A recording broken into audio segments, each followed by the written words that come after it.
Hello, I'm Allan Arkush, and this is Trailers from Hell.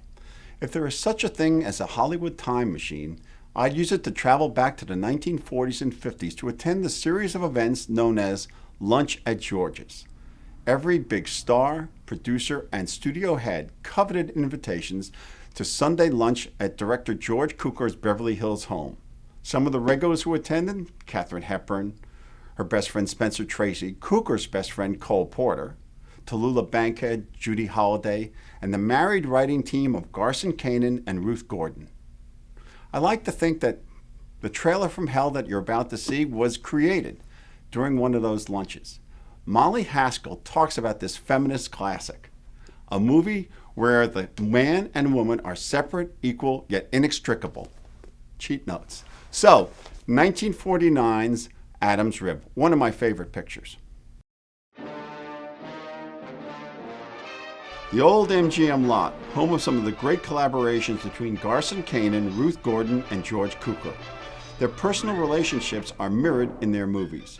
Tracy and Hepburn's on-screen rapport has a feel of their off-screen intimacy. It's so well observed by the writers and director that it feels improvised, natural, real. This movie introduced us to Broadway star Judy Holliday. She got the part not just because she was perfectly cast, but to also convince Harry Cohn of Columbia Pictures to let her recreate her role of Billy Dawn in the movie version of Garson Kanin's Born Yesterday. Hepburn went so far as to plant stories in the press saying that Holliday was stealing the picture from her and Spencer. This scene from the movie was cleverly revoiced and used to structure the trailer.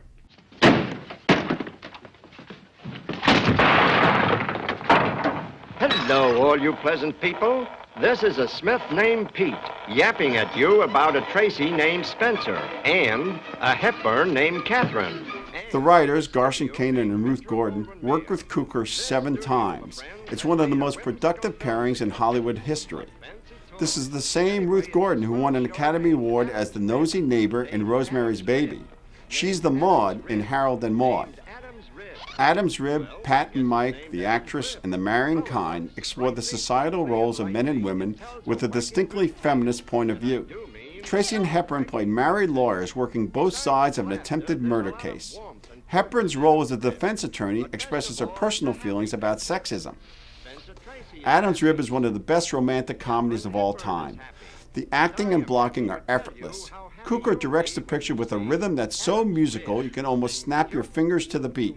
Highlights for me are the high-energy cooking curry from leftover scene, the long, unbroken take of Judy Holliday's confession that she shot her husband, and best of all, the blocking as Tracy and Hepburn dress for dinner. David Wayne's character is based on Cole Porter, who wrote the song Farewell Amanda, used by Wayne to woo Hepburn. At the heart of this picture is a perfect marriage of two strong-willed people who really listen to each other. Molly Haskell compares Hepburn to Roz Russell and His Girl Friday, women that define their lives morally, not romantically. Let's give George Cukor the last word. Here's what he has to say about creating an atmosphere on the set. A director should make a climate where people can make fools of themselves with freedom. He also said the best way to direct Spencer Tracy is to know when to keep your mouth shut.